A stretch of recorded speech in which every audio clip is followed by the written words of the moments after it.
The Mazda MX5 Miata is a very popular, fun, and inexpensive roadster. There have been well over 1 million Miatas made, and there is certainly a reason for that. My name is Cash, and you're watching Cashed Out Cars, and today I'm going to be going over why the Mazda MX5 Miata is the best fun car that has ever existed, and why you absolutely should own one of these if you don't already. This video is going to focus on the NA and NB Miatas, although plenty of these points continue over to newer generations of the car. Let's jump right into it. To explain to you why I think that the Mazda MX5 Miata is the best fun car that you could buy, I put together this list of 10 reasons. The first reason is this car will make you a better driver. Now, I think that because one, this car is slow. If you take this thing to an autocross event or a track day, it does not have lots of power, which means you really need to drive it to get the most out of it.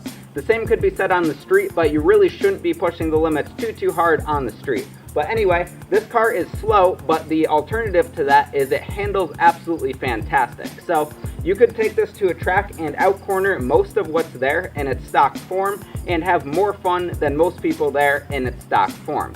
Also, once you're able to push the limits of the car in its stock form, they're easily upgradable to match what you want to do for performance and spirited style driving. That's a great thing about one of these cars, and it's awesome that anybody could step right into them, drive it, have fun, and become a better driver as you own the car. Another fun little Miata fact that goes along with this car making you a better driver is the Mazda MX5 Miata is the most raced car in the world. And once again, there's certainly a reason for that. It makes you a better driver, and along with that comes with my second point, which is that these cars handle absolutely fantastic from the factory and when upgraded. That's why they're raced so much, that's why people enjoy them so much, and there's a couple things that Mazda did when they designed this car that allows it to do that. This car is able to achieve that great drivability and driver feel through one, it's lightweight. These cars start around 21 to 2,200 pounds if you get a real base model car, and they get heavier as you get newer with more upgrades.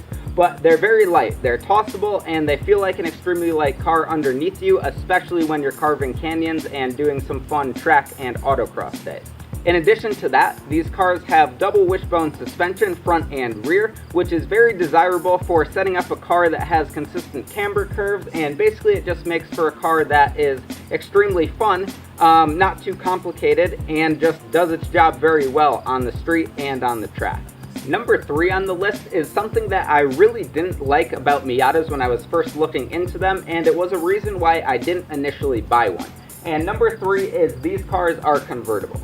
So at first I didn't want a convertible because hardtop cars just are more rigid and generally handle better. But even though a Miata is a convertible, it still handles absolutely fantastic like I talked about, and you have the option to drop that top, enjoy the fresh air above you, enjoy the scenery and all the smells that you get driving around with one of these. And that's something that I really underestimated how awesome it was going to be, and now that I have this thing, I love driving around with the top down when the conditions are nice. Obviously, you'll have a soft top when you want to put the top up if you want to drive it in some rain, and if you have deep pockets and you want to get a hardtop for these cars, they do exist, but they keep getting more and more expensive as people buy them up, damage them, and just break and basically destroy hardtops, and that just drives the price up. Anyway, the hardtops for these cars also do make the cars look absolutely fantastic. When I first was looking at these, I thought they looked a little bit girly, but you get over that right away. If you put a hardtop on one of these, it helps the look pretty much right away. And who cares about what your car really looks like, because these cars look pretty cool, they feel good, and with that top down, it's just an absolutely awesome driving experience. Next up, at number 4 on the list, we have the fact that so many of these cars were made that finding replacement parts is extremely easy. Now, pretty much any auto parts shop is going to stock parts for this car because there were so many of them, and if they don't, there are so many websites online to get parts, both OEM and upgraded, that you really could find parts wherever, and they're not expensive. This is great because you don't really need to search for parts and hunt stuff down like if you had a more rare car that wasn't produced as much, and it really just makes working on these things easy. Which brings me into number 5. Working on a Miata is very easy. Now, I've owned a bunch of Volkswagens in my life, and owning this Miata compared to that is like playing with Legos compared to basically building a spaceship, because everything on these just makes sense. There's consistent hardware sizes through the whole thing, everything's easy to reach, and if you're doing your own maintenance on your car, these things are great to work on. Also, if you don't know how to do maintenance on your car and you want to learn, once again, this is a great place to start because it's so easy and stuff just makes sense. Moving on here, we get to reliability. Once again, this is a Japanese car that, like most Japanese cars, is very reliable. So my car has 216,000 miles on it, and I've owned it for 5 years. And in the time that I've owned this car, one part broke, and that was the clutch master cylinder. Now, I replaced that once again. It was super easy, and that was literally all that went wrong on this car with this high of mileage, with driving it hard and really enjoying it.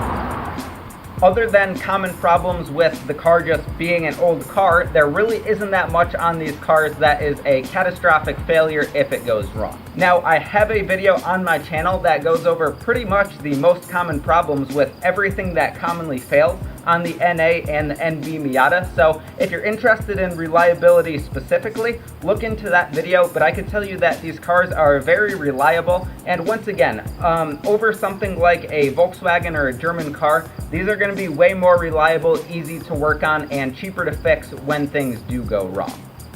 Next up on the list at number 7, we have modifications for the Mazda Miata.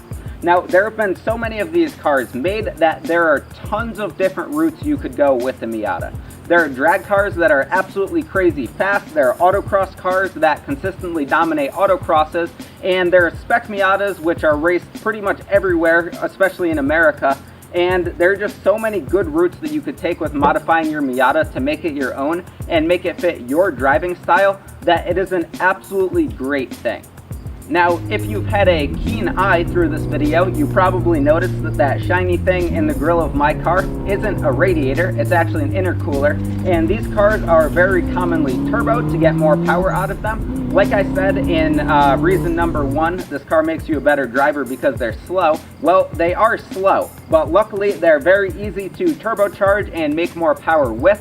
And this is going to be a shameless plug here. If you're interested in turbocharging a Miata for cheap, check out my channel because I have a complete guide which runs through how to turbocharge a Miata reliably with a standalone ECU for just under $1,200. Now, these cars with turbos could pretty easily make around 200 horsepower fairly safely, and 200 horsepower in a car like this is pretty quick. Getting back to the more broad topic here, basically if you want to modify a Miata, you could go pretty much any route with it. Most people have probably done what you want to do with the car, so there's tons of information online about them, and you can make this car your own and make this car pretty much do exactly what you want to do. And speaking of all the things that you could do with a Miata, that brings me into number 8. The Miata community is absolutely huge. So online, there are tons of forums absolutely dedicated to the Mazda Miata. There's MiataTurbo.net, which has tons of information on turbocharging. There's Miata.net, which has tons of information on Miatas in general, working on them, modifying them, enjoying them. And there's just so much out there that if you have one of these cars, you're going to be extremely connected with the Miata community. Now, there's also YouTube. On my personal YouTube channel, I have tons of tutorials to help Miata owners out. There are tons of channels dedicated to building crazy Miatas, Miata tutorials, and just, once again, so much information on these cars that is available to their owners and prospective owners that it's really hard to not be able to find something about a Miata online. Also, there are entire clubs dedicated to Miatas. Here in Connecticut, where I live, there's the Nutmeg Miata Club. Shout out to you guys. Once this car is really done and reliable with the turbo setup, I'll be checking out a lot more of your events. But anyway, there's just so much that you could do with these Miatas. You'll make friends with Miatas. You'll just meet people and really connect with them because of this car. And that is something absolutely awesome. Starting to wind down here, number 9 on the list is the price point of Miatas. Now, there were tons of these cars made. They were fairly inexpensive to start, and to pick one up, you really won't have to spend tons of money. Now, my car was $1,000, but it was in fairly rough shape years ago. I have a video on all the money that I spent on this car and basically a complete build overview before it was turboed on the channel if you're interested in checking that out. But you could get a pretty nice Miata for around $3,000 that's going to be absolutely awesome. For $3,000, you should get a pretty decent car, and even though prices are starting to come up a little bit, the value of a Miata is absolutely huge.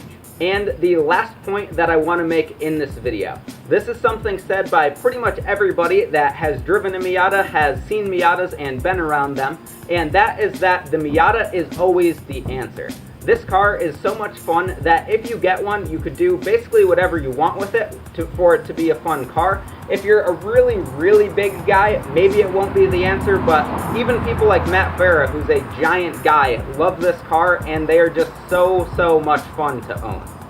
And so guys, with those 10 points, that is going to wrap up this video. If you already own a Miata, I want to hear your favorite thing about it down below. If you want to get into Miata, let's hear why. And if there's any more reasons that you would add to this list, let's see them down below in the comments. Don't forget to like this video if you liked it, and subscribe for tons more Miata content from tutorials to turbos, and I hope you stick around for the next one. Take care.